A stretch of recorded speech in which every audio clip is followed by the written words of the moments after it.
Well, there has been a 160% increase in the number of COVID-19 cases among children below 12 years old between the 5th and 6th epidemiological week of this year. The Health Minister, Khairi Jamaluddin, said the ministry is worried over the developing trend. Explaining further, Khairi said a total of 6,524 infections were detected among children in the 5th week, and it increased drastically to 16,959 in the 6th week. Of this figure, 4,242 children were between the ages of 5 and 11 in the 5th week, while 10,796 cases involving the same age group were recorded for the 6th week.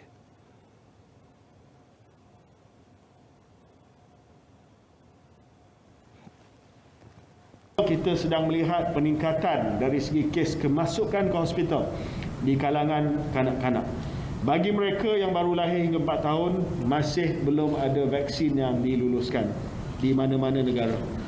Tetapi untuk mereka yang berusia 5 hingga 11 tahun, sudah ada vaksin yang diluluskan dan yang sedang dilaksanakan di Malaysia di bawah PIC Kids ataupun Pink Kids.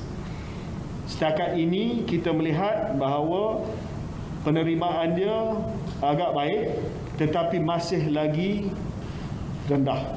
Ya, pendaftaran masih belum sampai 1 juta. Jadi kita harap dengan adanya peningkatan kes yang ketara di kalangan kanak-kanak kita, di kalangan kanak-kanak, kita harap ibu bapa akan tampil untuk memberi kebenaran anak mereka divaksinasi. He also urged employers to allow employees time off work to get their children vaccinated based on their appointment slots in their MySejahtera application. Meanwhile, Khairi revealed that a new protocol on isolation for those who are in close contact with a COVID-19 positive patient will be issued next week. Now, the Health Minister noted that under the current circumstances, there are too many incidents of close contacts. Khairi explained that when a lot of people become close contacts of a positive case and isolated, it will disrupt work processes and ultimately the economy will be affected. Perkeliling telah pun dikeluarkan oleh Ketua Pengarah Kesihatan untuk pekerja-pekerja kesihatan, healthcare workers, di mana satu protokol baru telah dikenalkan, dan bagi mereka yang kontak rapat di kalangan healthcare workers, pekerja kesihatan yang mana tiada gejala, tidak perlu lagi isolate dan hanya perlu buat ujian pada hari-hari tertentu. Khairi said the private healthcare sector can also adopt the same protocol on their workers who are COVID-19 close contacts. Under the current protocol, close contacts who have been fully vaccinated and have received booster shots will undergo quarantine for 5 days. Those who have been fully vaccinated but have not received booster will be quarantined for 7 days, while those who are unvaccinated will be isolated for 10 days.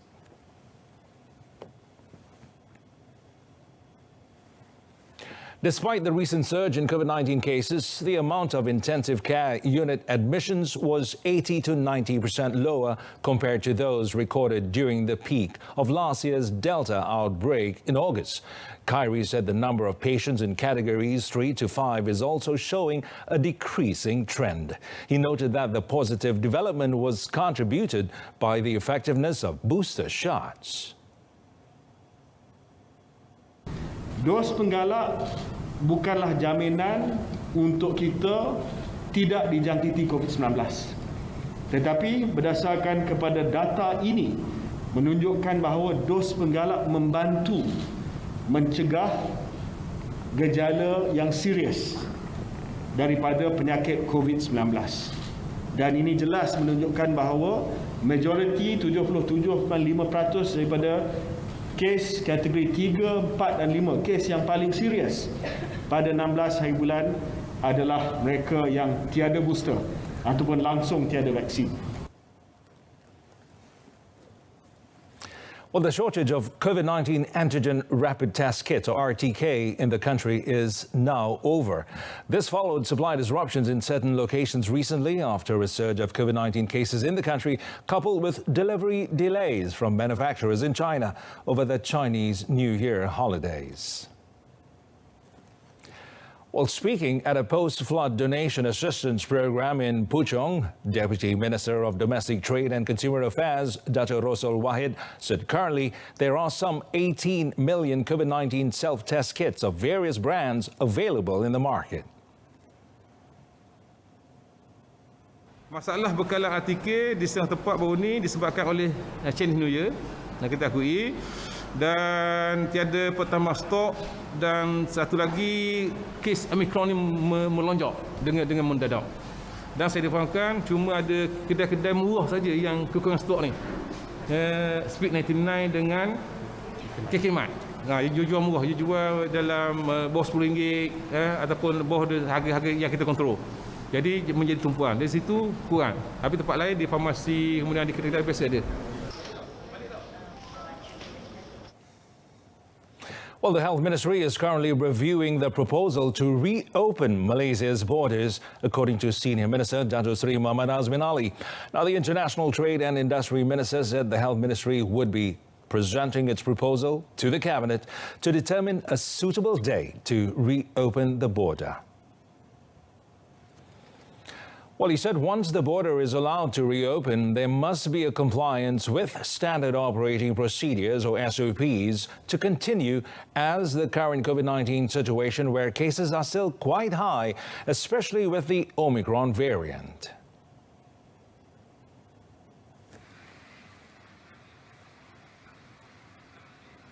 Kita tidak mahu situasi di mana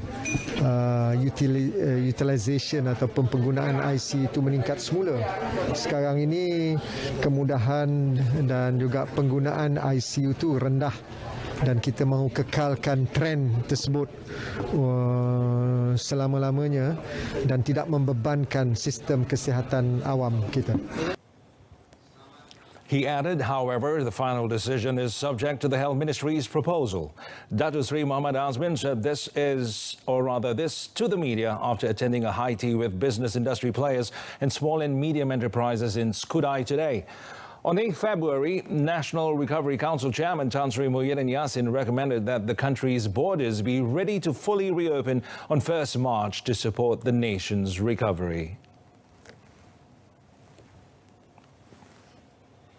Well, a total of 5.6 million ringgit flood assistance has been approved for 455 breeders nationwide affected by the recent natural disaster. And Deputy Minister 2 of Agriculture and Food Industries, or MAFI, Dr. Nik Muhammad Zawawi Saleh, said the aid under the Agri-Food Project Redevelopment Program is to help breeders in 9 states, incurring estimated losses of over 11.6 million ringgit. He said the assistance aims to ease their burden to rehabilitate their livestock affected by the floods. Macam sebagaimana yang saya sebut tadi, dia kerajaan tidak mampu untuk bagi 100% tu. Dia kerana ini adalah sangat-sangat besar. Tetapi sebahagian daripadanya kerajaan cuba pulihkan semula. Kerana ada orang yang total loss. Tapi kerajaan bagi peruntukan ini untuk mereka mampu berdiri balik, bangun balik dalam industri ini. Well, speaking after visiting a breeder's farm affected by the disaster in Kampung Pandan 2, Kuantan, he urged breeders who have yet to register with the Veterinary Services Department to do so in order to facilitate flood relief under the program. Well, the police have obtained a Riman Order against the man who allegedly slashed his stepmother to death with a machete in an incident at Kampung Batu Macang, Jerek in Gua Musang yesterday. And Gua Musang District Police Chief Superintendent Sik Chun Fu said the Riman Order against the 39-year-old suspect was issued by the Kelantan Court Director Zaman Muhammad Noor at the Gua Musang Magistrates Court. The remand is for 7 days to facilitate investigation under Section 302 of the Penal Code. According to media reports yesterday, a 54-year-old woman was found dead with her neck severed, believed to have been slashed by her stepson. The police found out about the incident after the suspect turned up at the Berita police station and told the police that he had killed his stepmother with a machete. The suspect is believed to be a drug addict and suffering from mental health issues. According to the Kelantan Police Chief, Dato' Safian Mamat, the police are currently investigating the motives behind the murder.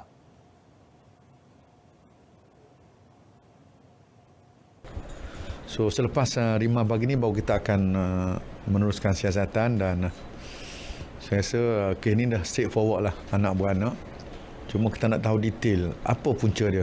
Mungkin ada berlaku salah faham ke atau ada perasaan tak puas hati ke sehingga bertindak sedemikian rupa. Sebab mereka tu hidup dah, keluarga tu dah lama. So mungkin ada sesuatu sebab lah.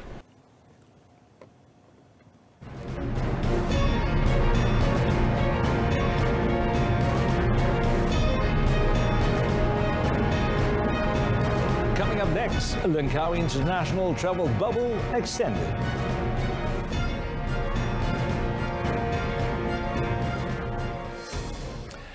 The Langkawi International Travel Bubble, or LITB, is extended until the country's border reopening with enhanced standard operating procedures, or SOPs, effective 16th February. The Ministry of Tourism, Arts and Culture, in a statement today, announced that this decision was made following the COVID-19 Ministerial Quartet meeting on 8 February.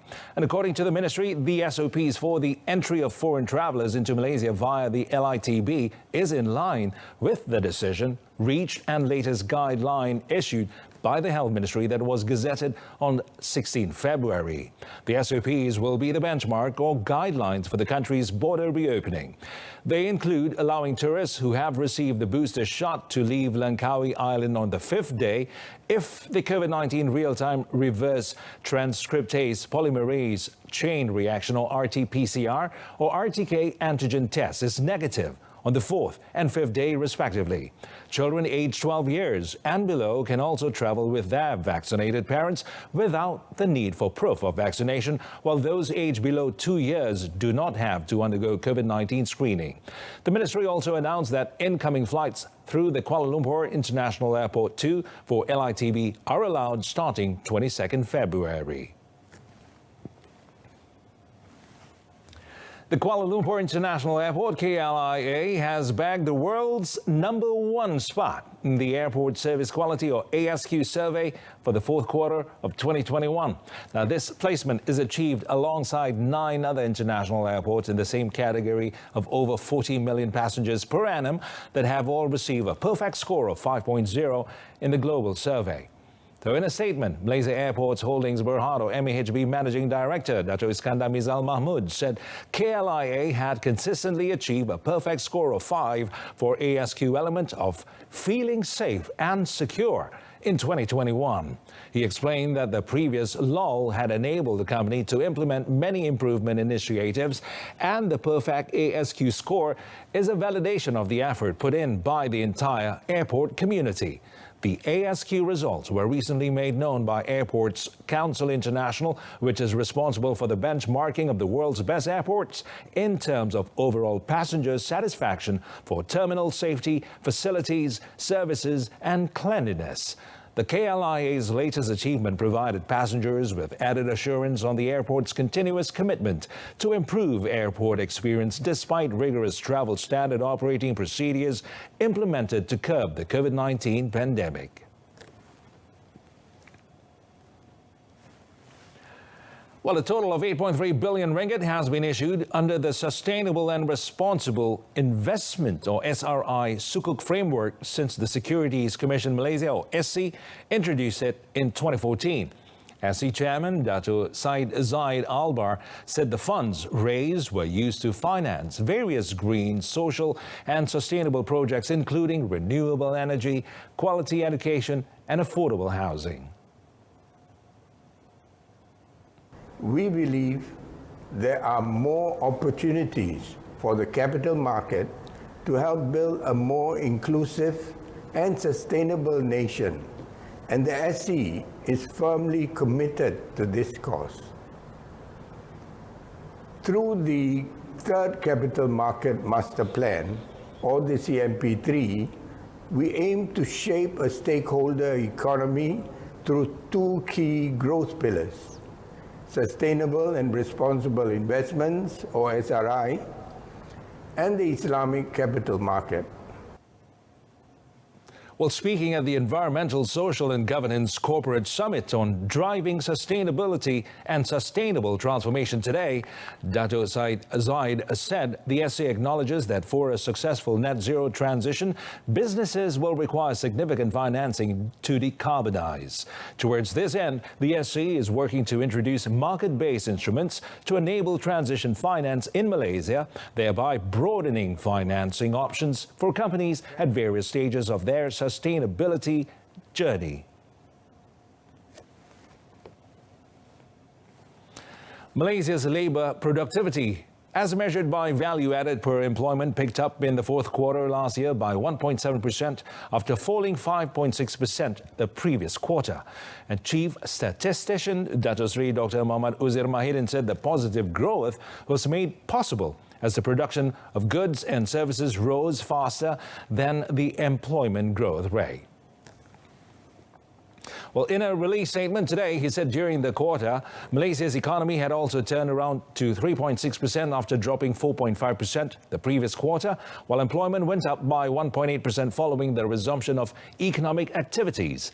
Labour productivity, as measured by value added per hour worked, also posted an increase with a growth of 1.3% after decreasing marginally by 0.6% in the preceding quarter. In terms of value added per employment by economic sector, the chief statistician noted that three sectors recorded positive growth during the quarter, namely manufacturing, agriculture and services, while mining and quarrying as well as construction sectors remain stagnant. He said the manufacturing sector posted the highest growth of labour productivity by 5.3%. The agriculture sector went up by 2.9%, while the services sector grew 1%. Well, that's it from us this evening. In a top story, increase of cases among children, a worrying trend. Join us for updates at noon at 12:30 tomorrow afternoon. I'm Mohammed Amin Carlos. Thanks for watching. Have a pleasant evening ahead. Bye for now.